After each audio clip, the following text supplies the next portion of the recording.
Bonjour, bienvenue dans cette nouvelle vidéo. Aujourd'hui, on va voir une petite vidéo sur PrestaShop, sur le code Smarty et sur la construction des URL. Cette vidéo explicative s'adapte surtout pour les personnes qui maîtrisent la modification de fichiers sur un serveur ou sur votre site PrestaShop. Pour ce tutoriel vidéo, je vais m'appuyer sur un article blog que j'ai réalisé avec toutes les variables sur PrestaShop 1.7 et certaines qui fonctionnent aussi sur les anciennes versions comme PrestaShop 1.6. On va voir donc comment générer des URL directement grâce à une variable pour vous éviter par exemple lors d'une migration de devoir modifier toutes vos URL dans votre code. Si ce tutoriel vous a aidé, n'hésitez pas à mettre un petit like, un commentaire et à vous abonner, ça aide la chaîne. Allez, pas plus de blabla, on regarde tout de suite après le générique.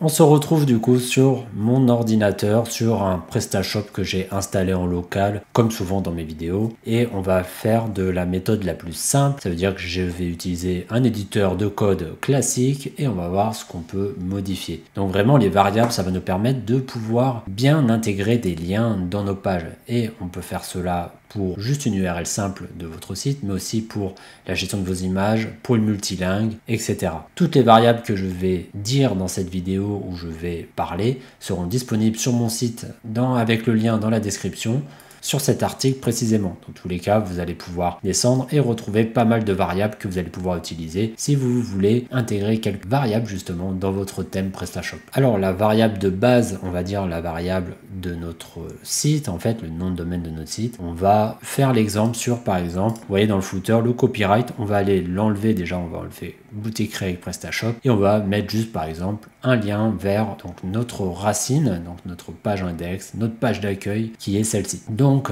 là je suis dans les fichiers de mon PrestaShop, je vais tout simplement dans mon thème, donc moi j'ai le thème classique, je vais dans le template et je vais aller chercher mon footer. Donc là j'ai ouvert mon fichier TPL footer, je vais zoomer pour que vous puissiez bien voir vous sur votre ordinateur et on peut descendre ici, on a le bloc copyright et on voit qu'ici en lien on a directement le lien vers PrestaShop. Nous on ne veut pas vraiment envoyer nos clients vers PrestaShop qui sont sur notre site et on a ici la traduction qui va nous permettre après de traduire tout ça directement dans le back-office de PrestaShop. Alors tout simplement déjà on va enlever cette URL de PrestaShop, on va l'enlever et on va mettre la variable qui va nous permettre directement d'aller sur notre page d'accueil qui va être URL base URL.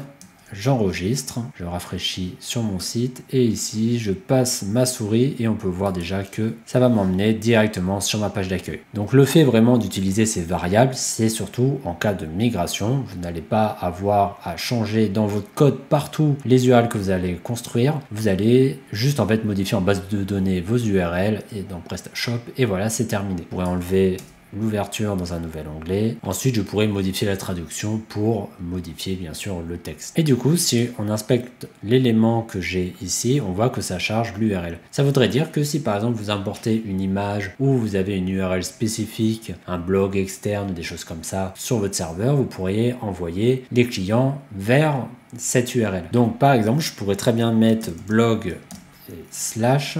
J'actualise, je rafraîchis ma page ici et on voit que j'ai mon URL avec le slash blog. Donc j'ai construit en fait une URL spécifique.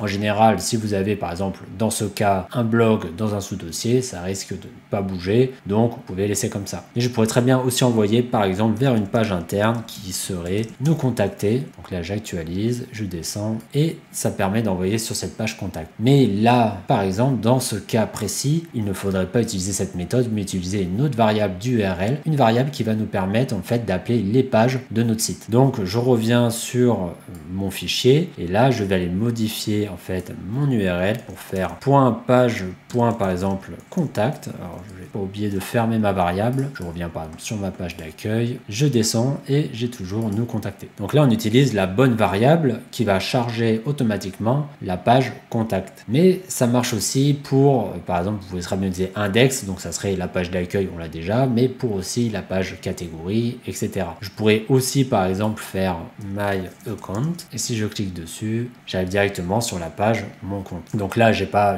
connecté à un compte, donc j'ai la page de connexion, mais vous comprenez l'idée. Et toutes ces variables de page sont dans mon article en commentaire de cette vidéo et vous pouvez comme ça les utiliser pour envoyer directement un élément vers une page spécifique. Petite information en tout cas sur les liens et sur le cas du SSL ou non, donc les connexions sécurisées. Avant, effectivement, dans PrestaShop par exemple 1.6, vous deviez mettre une autre variable dans la construction de votre variable Smarty d'URL, forcer ou non le SSL, donc le HTTPS. Aujourd'hui, c'est plus le cas, directement dans la variable c'est intégré, ça fait la différence si vous êtes en HTTP ou en HTTPS, mais normalement et logiquement, et j'espère pour vous, vous êtes bien en HTTPS. Ensuite, la chose que vous allez devoir utiliser quand vous allez créer des URL Smarty, c'est en fait selon les entités de votre site. Ça veut dire si vous voulez envoyer vers une page catégorie, une page produit, une page CMS, mais vous allez devoir le faire en fonction d'un ID. Vous n'allez par exemple pas mettre juste base URL et après mettre manuellement slash le nom de la catégorie slash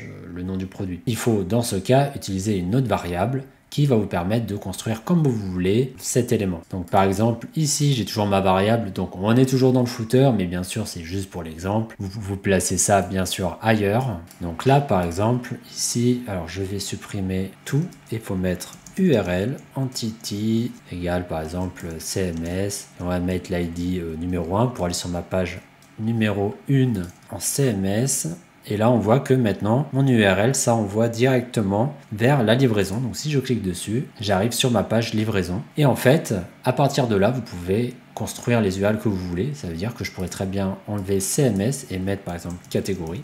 J'actualise. Oui, donc sur PrestaShop, il ne faut pas mettre la catégorie 1 vu que c'est la racine de toutes les catégories. Je vais mettre la catégorie 2, voilà, qui est la catégorie accueil. Et ça peut fonctionner aussi si je mets la 3. Donc après sur les démos, peut-être les vêtements. Voilà, c'est la catégorie vêtements. Et là, c'est pareil. C'est pour bien construire en fait votre code et générer les URL en gros automatiquement en fonction d'une catégorie, d'un ID, etc.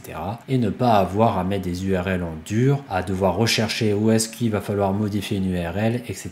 Et il faut garder en tête vraiment la migration ou un changement de nom de domaine. Là, au moins, vous n'avez rien à faire dans le code, tout sera simplifié. Et du coup, bon, dernier exemple, mais ça marche aussi avec les produits. Donc, bien sûr, en anglais, je peux mettre le produit numéro 1 si j'actualise et je peux aller du coup sur mon t-shirt imprimé Colibri. Là, ça fonctionne aussi. Pour finir, j'ai activé le multilingue sur mon site PrestaShop. Donc, maintenant, il est disponible en français et en anglais. On peut le voir juste ici et mon URL qui est dans mon code, avec toujours la même variable, va bien reprendre ici le code ISO pour ma boutique. Et si je passe en anglais et que je descends juste là, donc on voit que c'est généré automatiquement. On n'a pas besoin aussi de mettre des variables exprès selon la langue. Donc là, il y a marqué GB, mais j'aurais pu modifier en bac et mettre EN, comme on voit classiquement. Et c'est surtout que j'ai importé les traductions du Royaume-Uni directement dans PrestaShop. Mais après, vous pouvez aussi faire de la customisation, on va dire, d'URL.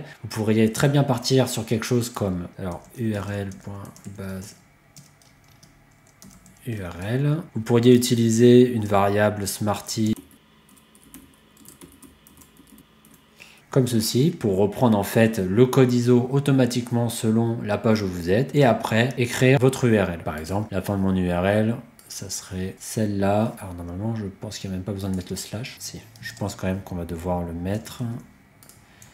Alors, et oui, effectivement, j'ai oublié le S sur mon URL. Je réactualise. Si j'appuie dessus, je reviens bien à mon produit. Donc là, en fait, j'ai construit automatiquement toute mon URL. Donc, bien sûr, c'est pas du tout efficace. Le mieux pour un produit, faut utiliser la variable que j'ai montré juste avant. C'est juste une façon de vous montrer comment construire une URL selon le code ISO. Mais en tout cas, toutes les variables sont dans la description de cette vidéo. Vous pouvez aller voir sur mon site. Elles sont disponibles. Merci d'avoir regardé cette vidéo. J'espère que ces petits tips au niveau du code de PrestaShop vous a aidé dans la construction de votre page, de votre thème ou d'un élément dans PrestaShop. Je vous dis en tout cas à bientôt pour une nouvelle vidéo. Ciao!